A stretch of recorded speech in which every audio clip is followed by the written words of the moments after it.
Welcome, friends, to this episode of the Amazing Entrepreneurs Club. I'm glad you're here today for what I am absolutely going to guarantee is a fun and energetic conversation with my guests today, Gail Scott and Christina Massey. Ladies, welcome to the club.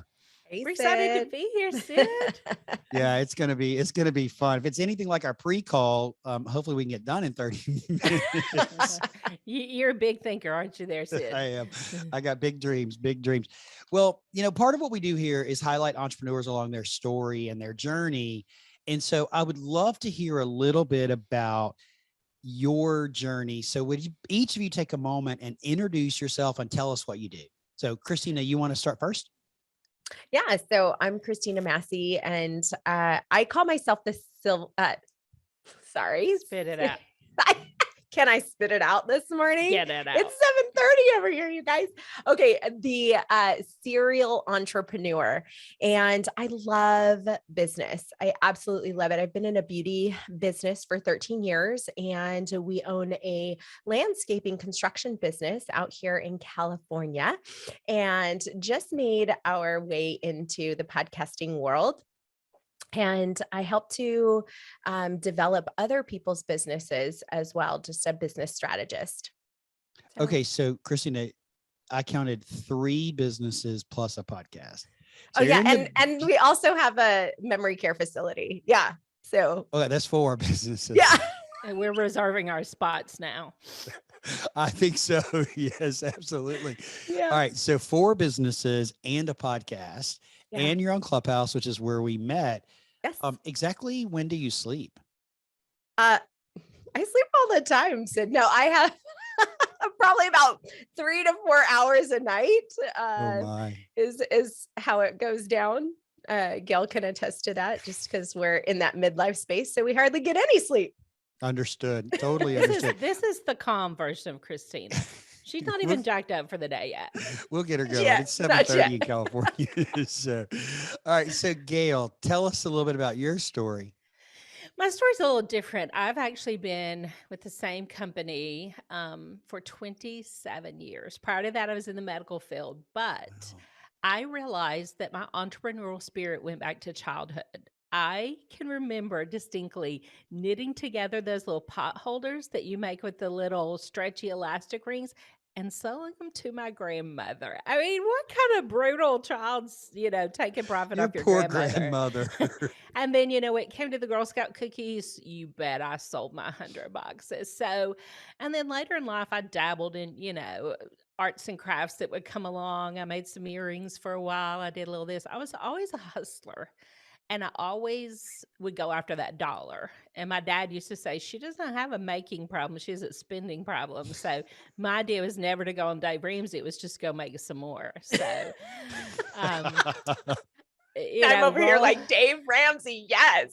Dave Ramsey needs to die. No, I'm just kidding. I did not say that. Oh my goodness.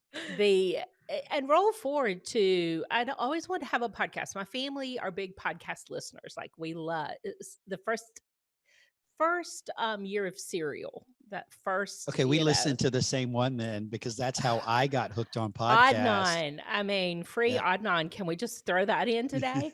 But we love them, and when we were living in Texas near you, our home base was still back here, and we traveled a lot. So podcasts became a very big part of our life. And I just kept thinking I could do that. And I want to do that. I just really love to talk to people and hear their stories. I like to ask provocative questions. So when Christina and I met, which we can talk about that if you want, we both realized we both had that dream, and we just kept sitting around complaining about midlife.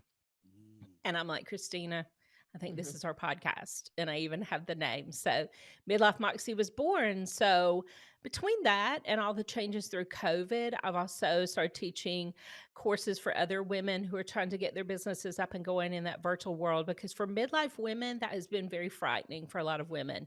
The tech is a scary place sometimes, especially appearing on camera can be real scary. Now, Christina and I don't really give a flip, but we're trying to help the others. So there's that. That's pretty awesome. So tell us, how did you meet? Christina, you want to take it? Tell us how you guys met. Okay, so Gail and I, again, we're in a similar business, and we had last year a big push, and we started this thing in March where we gathered our teams together, and we just had this big event that we were launching to our community. And that's when I first met Gail. And so we have never met face to face. We have only met, met through Zoom All or right, through hang on, time just out. You've never met face to face. never met Correct. face I to face. absolutely love that because I have a whole host of friends that I've never met Yes. face to face. Thank you, Clubhouse and other Yes. things, right? Yes. That's pretty cool. Yes.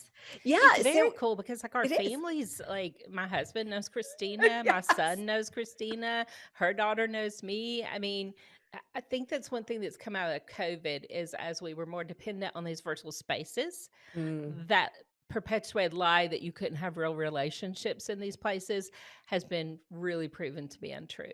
Yeah, yeah. totally echo that. Absolutely. And so we met. I loved her boss up personality. She has a big personality and she gets the job done. And so I was like, I need to be in your space. I need to know who you are and I want to be your friend. So I reached out to her after we had this big meeting that we were putting together this event. And I said, I just want to be in your space. Like, do you want to be my friend? It's really what I said, because I'm a person that if I like you and we're vibing or you have that similar vibe as me, I just want to know more. I want to know more. And so that's how our friendship birthed. And then we started talking about our children, our midlife issues, Our and night then sweats. where we feel like we peed on ourselves, but Jeez. that really wasn't the situation. It was just we sweat. Oh So my we gosh. just had a really great time, and it was just like a real connection very quickly, which was kind of nice. It sounds like we were dating, huh? You know, like Yeah, Just we a were little bit, dating. maybe. It was a rapid. It was a blind date, and then it moved yeah, rapidly. But you know, we're married now. the thing behind the scenes of that, you know, you never know how God's working in your life. Mhm. And I was kind of on this tirade about midlife women asking for what they want because I had a lot of people in my space that would sit around and talk about being lonely or being broke, and they just wouldn't take any action. So I said, you know, if you want some new friends, ask for some, put it out there. And then what was Christina putting it out there? So that's why that was such an instant bond because I knew we spoke the same language. So two entrepreneurs coming together, you do something similar, but you also do different things. And one of you's got four businesses, the other one, I mean, you guys are just doing great things. And so you're on your own path, you became friends. And then you said, let's start a podcast. So Mhm. Midlife Moxie, tell us about Midlife Moxie and how long have you been going? What are you doing over there? Oh gosh, Midlife Moxie, we launched in October. We started discussing it in the spring. And I Mhm. do want to insert, Sid, that all those, for the last, my youngest son is 19 and a half, and I homeschooled him all the way. So that was my other job, homeschooling a Wow. male child, a man child. Wait a So minute. you You're can dissing on us imagine. boys there. Hold up a second. Woo. Have you ever tried to do math with a 17-year-old? It's not a good time. So that's kind of how my time was split. So coming out of that season and realizing here I am dumped in midlife, my child is now grown. It was where I think a lot of women are. A lot of their responsibilities have changed. The labels have changed. The titles they have been identified by have changed. You know, you're still a mom, but a mom of a 25-year-old is different than a mom of a 12-year-old. And Absolutely. so Christina also has a son about the same age. And we started realizing this is really a place of shifting for women, but that it also could be a renaissance for women. And Mm. so we're all about women making this one of the best seasons of their lives for them to go back and renew their goals, who they are, to really do the work. You know, you lost your little girl dreams along the way. Let's uncover those. Let's find out what you want the next season to look at. Let's throw off all the labels of wife, mother, PTA president, Boy Scout leader, and find out who Gail is and how she wants to operate this next season. Don't you think, Christina? That's kind Yes. of in a nutshell. Yeah, that's us. Completely. I think that the other cool thing about our connection is that we realize that we are both very similar in the way that we operate in the inside to our core. So if you have ever studied the Enneagram, she's an Enneagram 8, I'm an Enneagram 7. And so we really balance each other out. And the best part about our business partnership is that we can talk in our types. So if we're getting upset with one another, we say, your type this is kind of getting my type this a little bit frustrated, or it's ruffling me. And we never get offended, right? Because we're just talking about who we are to the core and how we can really utilize our gifting within our partnership. Sure. So it's been really beautiful because we have that ability to do that. So yeah. All right. So I'm curious about the Enneagram because I'm a 7 as well. Okay. So yeah, high 10 to you. So Christina, what's your wing? What's your listen to that sigh. Oh my God. Dying. An 8 with 2 7s, you're worse. Okay. Kid you not, said this happens all the time. Okay. Like everybody is a 7 and she's always like, I am the odd man out here. Okay. I'm going to have to wrangle y'all in. Oh my goodness. Don't tie every time. So I would say that my wing, I'm pretty balanced in my wings. My 6 and my 8, they're pretty balanced. It just kind of depends on, what stressors are coming out at me. Yep. Where I lean to more, but for the most part, I'm pretty balanced. My husband is a 1, and on vacation, he goes to a 7. And on vacation, I go to a 1. So okay, I don't understand it enough to know what that actually means. You got to dive in. Sid. But I know that. Well, I know my wing is an 8, but it was almost a 2 because of how strong I was with the 2. So I'm still learning it. I went through a whole thing with a coach to really understand it. And so I'm Gail. What's your wing? You're an 8. I'm 8 wing 7. Okay. So you lean towards the good people in the 7 then. I like to have a good time, but when somebody needs to get it on lock, I will be the one with the rope saying, okay, people, pay attention, get it together, focus. I can't, if I had a dime for every time I said that to Christina, focus. Can you just dial it in for 1 minute? But now I'm an idea minute person too. We both are. And we've got so many things to execute. But, Sid, one of the pivotal things that happened for us, we've been in these other businesses for a very long time. And when the pandemic happened and we had to pivot, we were both pretty early adopters to doing our business in a new way. But what we started to realize is that we ourselves are a brand and that we had a lot more skills and a lot more things to offer than promoting a product, just promoting a product for someone else, which we love. And it's been a great ride.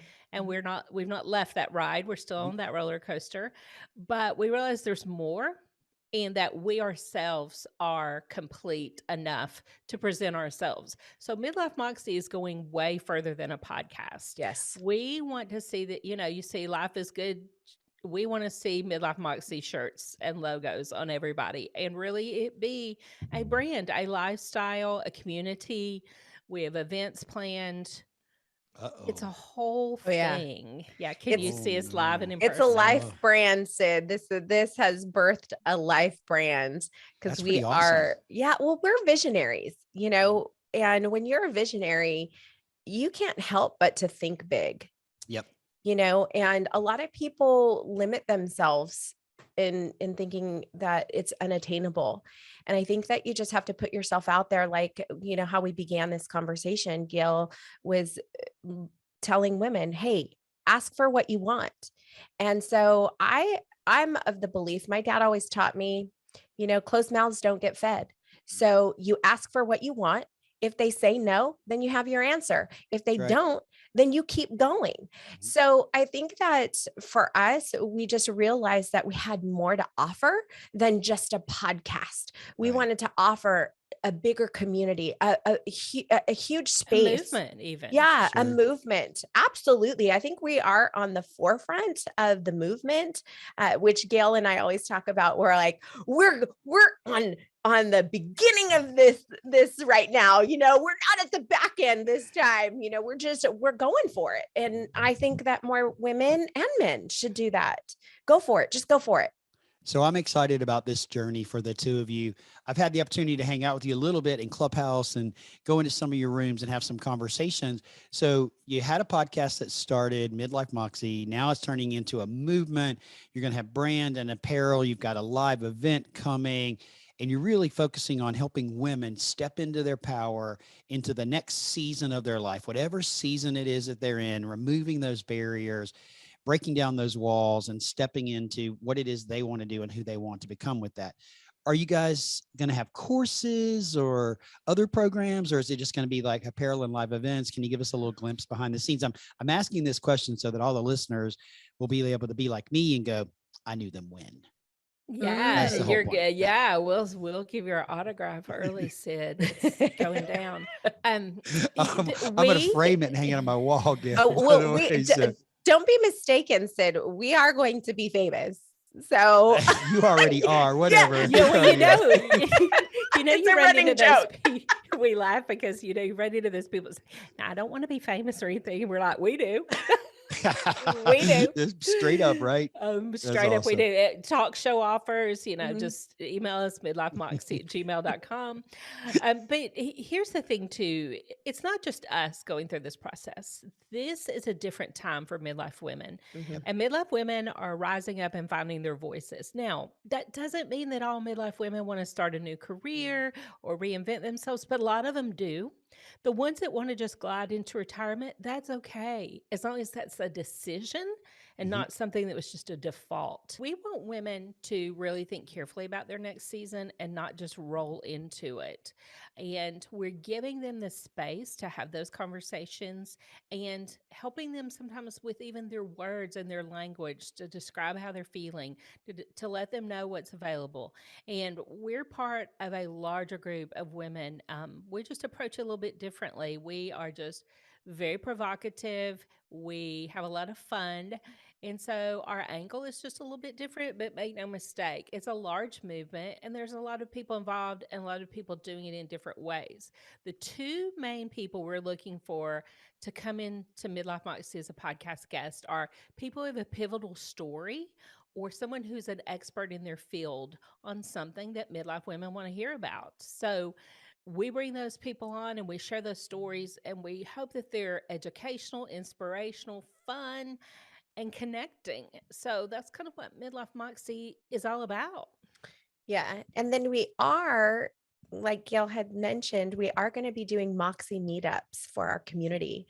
Our first Moxie meetup is going to be in Q2, and we're going to be bringing experts in that really talk about certain things that our community are wanting. Maybe it's business and finance. Maybe it's how to develop your Instagram. Maybe it's going to be about, how to get, health and wellness, your sleep, your fitness, your food intake, all the things that midlife women, as Gail said, struggle with or talk about. And we want to just bring it into the forefront, create a movement, create a community so that they have those friends. Like you said, Sid, we met you on Clubhouse. We want them to say, I met them in Midlife Moxie community. Yep. And so that's a little insight of like what's to come. We will be doing some coursework. Gail has a course right now. Ooh. My friend, she's launched her Instagram course. If you want to know about Reels, hit her up because she is a master at that. Yes, she is. Oh, yeah. I When your love Reels. 19-year-old daughter waits for her content to come out before her own that's awesome. mom's content, something is wrong there, right? So I love it. They're so That's fun. awesome. Right? They're so fun. Reels Yeah. are the way of the future. I say. Yeah. So So I've been doing reels recently myself, and I'm trying to do 2 a week, yes. and they actually work really well. I get new followers every time I do them. So Mhm. yesterday I posted a reel, and in 30 minutes it had 1,200 views. That's what I Nice. try to explain to What? Good people. job. Good job. What? You have never had a microphone for your business like you Mm, do through social media. That's right. amen. That's, you can quote that Yep. when, a lot of us have always worked to network, and, we've done events where we network, and, business exchanges, and you go home with a handful of names and, all those things. But when do you get a microphone to talk to? I think one of mine's up to about 4,000 views now. Yep. That's just, that's just a new thing. Plus, you get to instantly build like no trust. And Yep. that's Mhm. something in, I tell people all the time too, in my real life, in my organic life here in small town South Carolina, it would have taken me years to meet the number of quality, and I use that term loosely. Every human has quality, but women with my mindset, Yep. like-minded people, women that want to hustle, all those things. Mhm. It would have taken me years, if ever, to meet the number of people I've met through social media channels, things like Clubhouse, in the last year or so. Oh yeah, I totally agree with you. We could go on a whole soapbox about this topic, Oh, but we're not, absolutely. because I need to shift gears. Are you ladies ready for some questions? We're ready. Okay. Go for it. We're ready for everything. Are you sure? Mm. Bring it. All right, so It's let's not go. Are you crocodiles. ready for the answers? This is true. Am Are I you ready? ready? All right, let's go. All right, so the first question is, what's been your biggest challenge and how did you overcome it? Tech. Yeah, the world of tech. Oh, The it makes my head technical spin. part of podcasting. Yeah. Because podcasting, in one way, you could say is easy if you're a Mhm. person that likes to talk. Like getting on air, Christina and I don't ever have to worry about content. We love it, and that flows as naturally. I've done a few TV spots, and that seemed just as normal and easy as walking down the street. But when it comes to all this editing Mm. and Yeah. cutting and posting and all of those things, no one was really upfront about what that was going to look like in podcast land. And it has been a challenge. Yeah. I'm Sid Meadows and I identify with tech as a challenge. It is a challenge. I'm raising my hand going, yeah, me. So yesterday I'm in a group coaching program that is a course development program. Mhm. And they brought on a tech guy, and he was going through all this stuff and about this and how you do events. And the lady leading the program said, well, what's your biggest takeaway from today? And I put in the chat box, I got his email address is my biggest takeaway. I'm now Are you stalking him. kidding me? We I'm not kind of gonna- did that. We got Yeah. one person's phone number, and Christina's been wearing it out.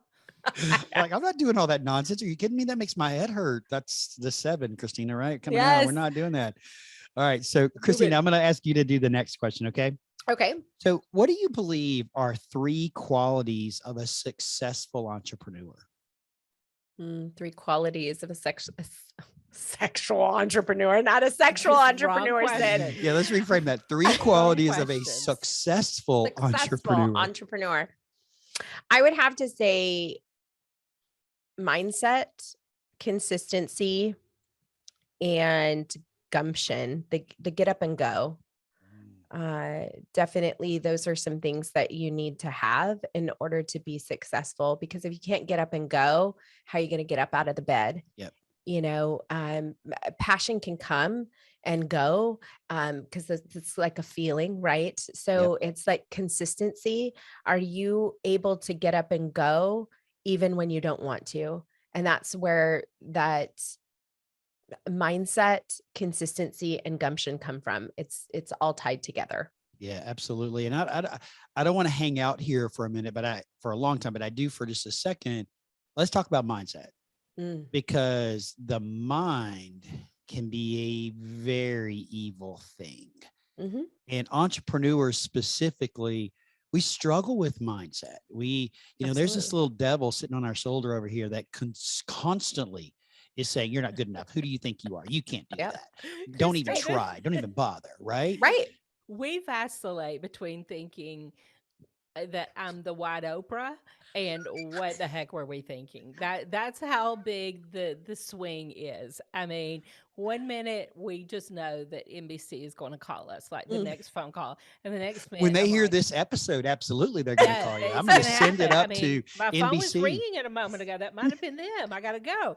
You know, we do have it's that broad of a swing. It Yep. is. But I think one thing about entrepreneurs is I think they're passionate, Yep. and I think they have to be self-motivating. And I think you're constantly having to give yourself that pep talk, Yes. but also surround yourself with other believing people, so Right. that day you are off, they are going to talk you up. Mhm. Because some days you're just not, and the voices get to you. Yeah, for sure. You need your echo chamber when it comes to being an entrepreneur. And that hands down will help. But at the end of the day, you're going to follow your most dominant thought. So Mhm. what is your dominant thought? Is your dominant thought that you can do it? Or is your dominant thought your self-talk? I just can't. I just Yep. can't. It's not going to work. So you have to change and reframe your mindset every day when Yeah. you're an entrepreneur. On the Yeah. daily, for sure, Christina. So something happened the other day, and it was really insignificant, but it started messing with my head. And I was walking around my house, and I'm like, I was having all these crazy thoughts. And I finally just stopped, literally. And I went to the bathroom, and I looked in the mirror, and I said, get over it. Just stop. Like, I'm yelling at myself, like, get over it. And, you know, and then we come up again. I'm like, you're not doing this. This is not happening today. And then I finally like, okay, let's go. Because they don't tell you. I mean, being an entrepreneur is glamorized. Like, you're going to have the Ferrari and all these little famous influencers on Instagram, or, you know, showing all these lifestyle. That's not real world entrepreneurship. Okay. That's Let's our be world. clear. What are you talking about? No, just kidding. It's But true. But the mind, I think, is one of the things that contributes to the roller coaster, right? Because it's up and down. It is not a smooth paved road to success. It is full of trials and tribulations and challenges. And I think our mindset about ourselves is one of the things that contributes to that. And I You would know, suggest too, like therapy for any entrepreneur. Therapy is like gold Mhm. when it comes to entrepreneurship, I think. Gail, I don't disagree with you. I was Go just ahead, Gail. going to say that it's also a little bit different in female spaces, Mhm. because we've had to fight the voices in our head. We've had to fight the male establishment. And for a very long time, women have operated in some places where we've been pitted against one another. Yep. That did not serve us well, but it served other people well. And no shade to you, but you know, that has served well to keep men in power if the women were pitted against one another, and Mhm. that jealousy was conjured up and all those things. Mhm. And so women have had to fight really hard to succeed and to stay in the game, especially when all the other things were thrown at us: the dishes, the laundry, the children, the PTA, the school's calling, the dog threw up. To keep your focus and keep those voices beaten down when you're having those kind of days, that's a special kind of beast. Mhm. Yeah, And so absolutely. women who succeed in those places are really to be commended. We Yep. almost expect success out of men, and we expect a certain kind of conduct. Yep. But for women, that was not always what was expected. It's Right. sometimes surprising. And sometimes people don't like it. I have worked with women whose husbands were threatened by their success. Now, I think that's a marital problem, but Yep. it's very real for a lot of women. Mhm. And they've also had families sometimes when the women start to, quote unquote, rise above their means, kind of Mhm. thing, rise above your raising. That was a threat to their family. And that's really sad. Yes, it is. But women are overcoming that. And what is happening now, we're seeing this real, again, back to the pandemic, when women got in these social circles and they started to really talk and really become more open and transparent with one another Mhm. and vulnerable. We Yep. realized we were better together. And so women have aligned themselves together to be more collaborative rather than competitive. Yes. And it's a new day out there. You're going to see some big things happening. All right. So I got a couple of things I want to add to this, because I'm a champion of women. Okay. In a Aw. lot of different ways. So my wife and I've been married almost 26 years. Congratulations. Yay. That's thank awesome. you. And it's a struggle for her, I promise.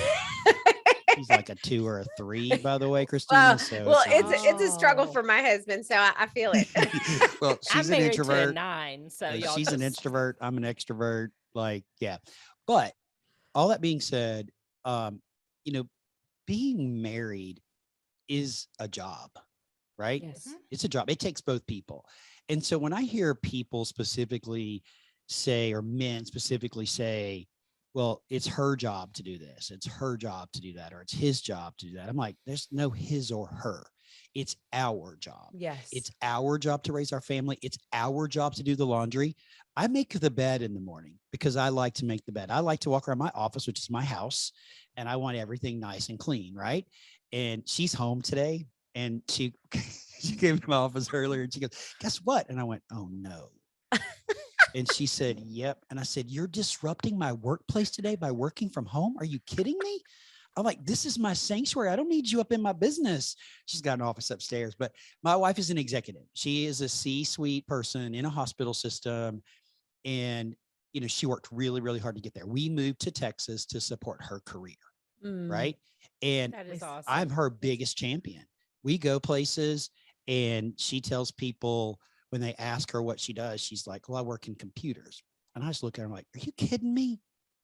After all this education, the master's degree, all the hard work, all the battles that you fought to get to where you are today, stand up and be proud Yes. of that and share what it is that you do, and that you do have a C in front of your name, because that's inspiring to other people, both men and women. And the reason I talk about this is, I have a daughter too. She's a collegiate athlete, plays Nice. Division I soccer.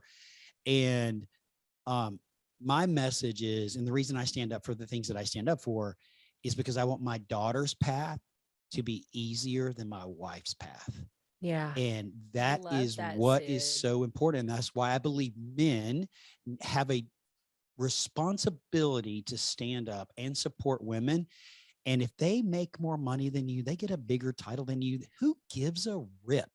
Yeah. Right? Support their My success. husband's like you said, that's a Yeah. win for everybody. Absolutely. But a lot of women have not had that situation. And other women have even dogpiled on women who were building careers. Yeah. And that's really been a shame. But Yes. I think that's coming into the light. And we've realized what has been perpetuated with that kind of behavior Yep. and that kind of pitting us, like we said before. But I love that because part of my homeschooling, my son, I did want him to show him you can have a family and a career. And that's one thing I've been preaching to women for a long time. And fortunately for women, we have more options than we've ever had. Yep. And we just have to raise up and take advantage of them. And again, use our voice. We only have crappy jobs if people take crappy jobs. That's right. Don't settle for the crappy job. Tell them you need on-site daycare. Tell them you need more time off for your family. Voice your concerns, but that's not been the past because it's not been that many decades since women were welcomed into the workforce. It's true. But we have to find our voice on how we make that work for the whole family. Right. And how we succeed in that. And Christina's done that. Christina was a single mom until just a few years ago. She raised that boy by herself and hustled and made her money. I mean, women are doing incredible things. I mean, to run a home and have a career, just running a home is a career. Homeschooling a child, that's a career. And then you've got a job. That's why I say it's a partnership. Amazing. Being married is a partnership. We both play a role, right? And this historical, you go cut the grass and you do the dishes, that's got to go out the window. I mean, my neighbor across the street, his wife's always cutting the grass. I think she loves it. That's why she does it. I'm always doing the dishes because I hate dirty. Things got to be clean and organized in my world. So, I love it. But I'm always doing the dishes. Christina and I are both very blessed. Our husbands are both very supportive. Yes. Open-minded. My husband loves to fold laundry and I hate it. He doesn't like me to mow the grass though because I run the blade down real low. The 8 in me is like, let's just get this low and not have to do it as often. That's what I would do. Oh my goodness. All right. I got to call a timeout because we got to keep moving. I got more. Are you ladies ready to have some fun? I'm going to skip to the fun part. Let's do it. The fun part. Let's do it. That reminds me of a reel. the skip to the fun part, right? Oh The yeah, hand let's skip comes to up. the fun part. I was thinking the same thing. Let's do it. All right. So I've got random questions that I'm going to ask you. You have no idea what they are. They're from Poddex, which is a podcast, little cool little thing of cards that have questions on them. All right. So, Bring it. all right. So what's the whole purpose of this is to get to know you a little bit better, though. I think we've gotten a really good glimpse into how fun the two of you are already. Right. But what's the nicest thing a stranger has ever done for you?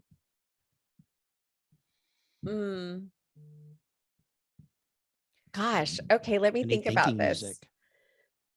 Do, do, do, Yeah, we on do. Jeopardy. Oh. That's hard. Oh my God. Well, then reframe it. What's the nicest thing you've ever done for a stranger? Oh, well, we had an employee. He wasn't even working for us yet. And his grandmother was down in Mexico and she needed a surgery. And he needed like $3,000 for the surgery. And he was just a hustler. And now he works for us. He's our contractor manager. Mhm. He's the oversight. And we didn't even know him, but there was something in my spirit that I was like, no, we need to do something for him. I feel like this is a good thing.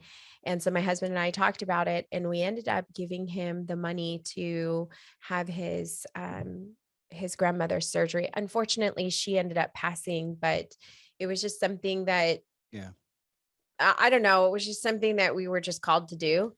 Mhm. So That feeling that, this is the right thing that I need to do. yeah. And he's a great employee. Sure. He's awesome. He loves our business. He loves what we have to offer our employees. And he's just a really hard worker. Like, we absolutely adore him. So I'm glad that we made that decision. It really awesome. was a good one. Yeah. That's awesome. All right. So Gail, this one's for you. Okay. I'm ready. Name something on your to-do list that never gets done. Oh, goodness. Shut up, Christina. Oh, gosh. I can tell you it eventually gets done is making flyers and executing sometimes on all my big ideas, as my dad used to call them.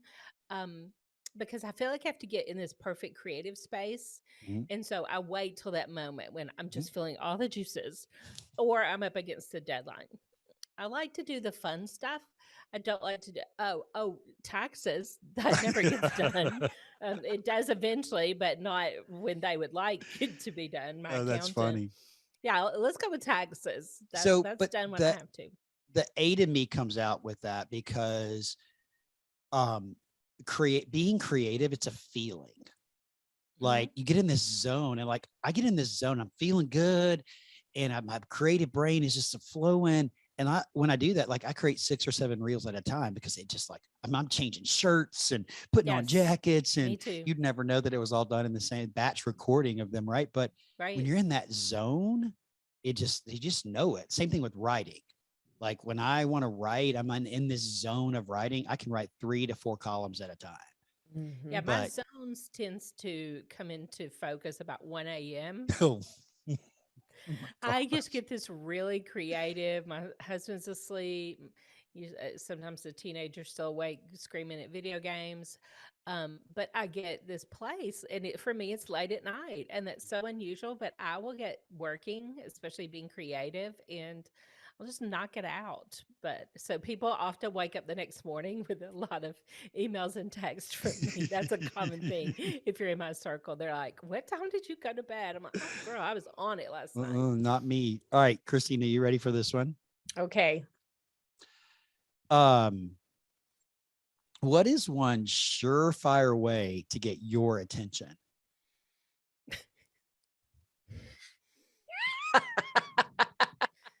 Oh, wow. That could go so many ways, Christina. I had no idea what I was in for when I said, yes, let's do this. Well, let me just say this, Sid. We just got back from Mexico. So I'm going to use this story here. Yeah. We just got back from Mexico. My husband and I went to Playa del Carmen. Yep. And we went to Isla for one day. So Isla Mujeres, we went across the island, and we went on the beach. And I just wanted to sit on the beach. And I was like, okay, babe, let's go ahead and let's sit on the beach. I just want to just relax. I'm going to get a tan. You know, I'm in my bathing suit. He's in his swimsuit. We're just having a good time. I look up. Oh, that lady over there's topless. Oh, and then there's another one. Honey, I think we're on the wrong beach, babe. We're on the wrong beach. I said, He's like, no, we're not. Yeah, he's thinking on the right beach. No, he was like, oh, I think we are. And I was like, yes. So boobs get my attention. I mean, I don't know. Just things that are out of place.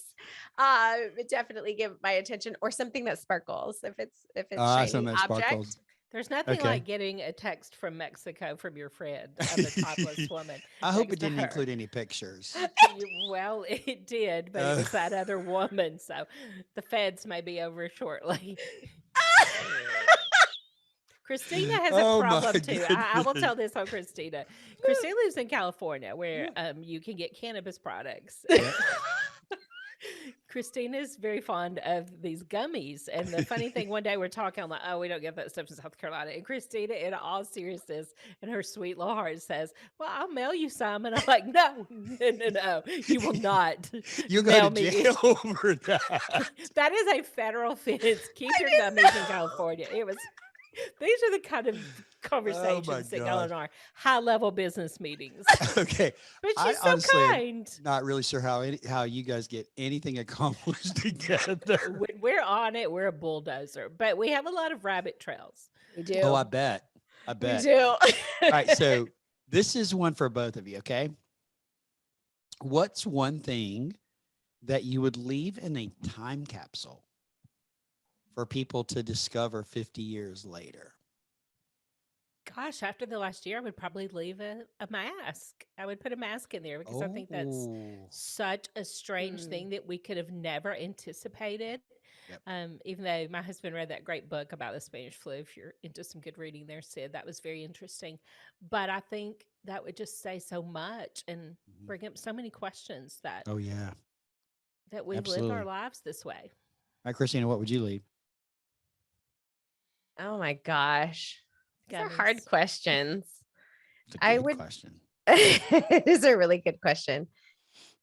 I would probably leave just a letter of the experiences that happened over COVID. Okay. You know, how culture pivoted, because we've seen culture pivot during .com. We saw culture pivot, you know, with 9/11. We saw culture pivot with, you know, our last president. We saw culture shift again with COVID. So I think I would like to just leave a letter just saying how culture shifted. Yeah. And to be okay with when culture does shift and find your pivot. It's going to be really, really interesting to see, though we probably won't get to see it, but what historians say about the 2020s. Yeah. Right. Yeah. What do they say about the leading up to it? And what do they say about the 2020s? And, you know, one of the things that I really appreciate about both of you is the joy that you bring into this environment. The smiles, the laughter. I hear you doing it on Clubhouse. And, you know, Clubhouse, I think, has made the world a smaller place. You ladies are completely different from each other, live on opposite sides of the United States. And, you know, right now is a very decisive time on a lot of different things. And you're busting that barrier up and leading with joy to change people's lives. And I think that's really, really powerful because it's so important. It's so important It is. to put aside what our differences might be and just realize let's help people. Let's change people's lives. Let's make a difference in the day. So, all right, I got one last question. Okay. And then I got this one last fun question. Then I got another question for you. Okay. Oh, okay. Way over time. If you're listening to the Amazing Entrepreneurs Club, I'm sorry that we're going to be way over time today. I should have known better.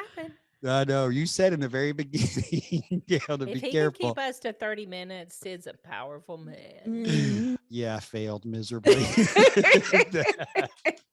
All right, last question for each of you. If you were the captain of a ship, what would you name it? What would you name your ship? Go, Christina. You really want to know? Balls to the wall. Absolutely love it. Or maybe balls to the water. How's that? Yep. Yeah, what would you So say? it's the captain of, is it a big ship? It can be whatever size ship you want. It could be a yacht, it could be a sailboat, it could be a cruise ship. Let's go with a yacht. And I think I would want to be named something with the ocean in it. She loves the water, Sid. The oceaner. Me too. The Love the beach. The ocean queen, something like that. That works actually. I could actually see your face on the side Yes. of the boat, right? Don't know about Yeah. that. About that. Oh Maybe my something goodness. like that. So the last question that I want to ask you, which is something I really thought about earlier in the conversation, as you guys shared about how you came together and, surrounding yourself with amazing people to do amazing things. What encouragement would you give to others who are seeking a partner on this journey? Because you found each other, Wow. you're having a lot of fun, you're doing it together. And entrepreneurship is lonely. It just being a bumpy road. It can be a very lonely space. And Sure. you ladies have found a connection and you're working together. So what kind of tip or advice would you give to other entrepreneurs that are looking for someone to collaborate, be their partner, whether they go in business together or not? What would you Right. say? I think for us, or at least for my experience with Gail, I believe that in order to find out if that's the right person, you have to have multiple phone calls with them to find out the commonality. What's the commonality that we could build our partnership on? Where can we stand united? And there are a lot of things that Gail and I, we differ on. And we're not going to talk about politics, but we differ on politics. We differ on, We'll leave y'all to guess who. Yeah. Who's who. But we differ on those things. And just a small hint, you would think it's opposite. Yeah, you won't guess. But they won't guess. Anyway, anyway. Oh, I'm so intrigued now. I know. Sorry. I'm so intrigued. Like, we're not going there. We're not going there. I'm just kidding. I'll ask you when we quit the recording. I'm just kidding. So I think that's the biggest thing for me is I know I needed to find the commonality. If I can find time getting to know each other. Correct. Because when you can find that, then you can build upon that. If you can't, then it's not worth throwing your heart over the line with that person because that person isn't going to vibe with what you got going on. So that's my suggestion. What would you say, And Gail? I'm going to say that this is for both professional and personal pursuits, is we have to stop seeing all other humans as a threat. And I think it's something that's greatly impacting us as a species. You can see it when we talk about immigration, when we talk about war, when we talk about religious differences, when we talk about political differences, when we talk about business, when we talk women talking about other women, we see other people as a threat. And we've got to turn that around. I don't know how we evolved to that, but when we can take that off the table and we can be open and transparent and be willing to be vulnerable, that's when you're going to make the best connections. That's right. And I look for other people that are willing to do that. I've been told I'm a lot. So I'm looking Wait, for did Christina tell you that? And Christina cannot even ever say No. I'm a lot. No, We tell each I'm other. the most. I'm the But that's most. the thing. I'm looking for other people that are a lot. Yep. But they're willing to be. Like Christina and I can tell you what we're really good at, but we'll also tell you what we stink at. We're willing to be vulnerable. We're willing to share pain. We're willing to share shortcomings. And when we connect in those kind of ways, it's different and people feel safe. And so when you're looking for partners, I think you've got to think outside the box about everything you're doing and be open and transparent. But for me, the thinking outside the box part, because I did want to throw this in, Sid, that was the name of our homeschool. Outside the Box Academy, and I wanted to Oh. teach my kids to think outside the box, Mhm. because I do see the world differently. Yep. Mhm. And sometimes when I say things or I have an idea, people look at me like I am insane. I'm like, no, Mhm. it's fine. Go with it. And it really alarms my Enneagram 1-2 friends. They're like, whoa, that's not in the book. I'm like, no, it'll be fine. Trust me. And you know, we just rock along doing things the same old way, whether it's business or personal Yep. pursuits, rather than stop and saying, why does it have to be that way? Yep. As an 8, I don't love rules. I don't Mhm. like boundaries. And so the minute you give me those things, that makes me feel very boxed in. So I'm always thinking of the way we change things. And so do that with people and do that in your business. Yep. And you never know what you might find. Mm. Well, I truly believe that no entrepreneur should walk the path alone. Yes. And whether it's a mentor, a coach, a colleague, a business partner, or a friend, nobody should have to walk the path alone, because it's just, it can, that's when the mind really starts getting to you, when you're walking the path alone. So I applaud the two of you ladies for what you're doing, how you came together, your story, the energy at which you present, which is fantastic. I've laughed so much today. We've gone way over time. And I appreciate you both so much being here. Christina, let's start with you. If our community would like to get in touch with you, what is the best way for them to do that? Yeah, so you can find me on Instagram at one sassy Massey. That's Massey. And you can also find us over at our website, midlifemoxie.net. And Moxie is Moxie. Great. So we're going to put both of your Instagram handles as well as the website address into the show notes so people can get in touch with you that way. Gail, what would you say if our community would like to reach you or get in touch with you? What's the best way for them to do that? Instagram, Gail S. Scott, and that's Gail. And then you've got an extra S and then Scott. And also you can email us at midlifemoxiepodcast@gmail.com. And we'd love to hear from you. And if you haven't checked out the podcast, guys, please do. Those Yeah, we'll numbers drop the matter link to to the us. podcast too. You're available on all the players, Apple, We are. Spotify, all that kind of Every good All of stuff. them. place that they'll let us I know there's so They'll many let us in. places. that they'll let us in that we haven't been thrown out of. Oh, that's a whole nother podcast right there. Where'd you get ejected from? Ladies, I appreciate you. Look forward to seeing you around the halls of Clubhouse and on Yes, Instagram. yes. Thank you so much for being with me today. And for those of you listening, go out there and make today great. And we'll see you next week. Thanks for having us, Sid. Bye.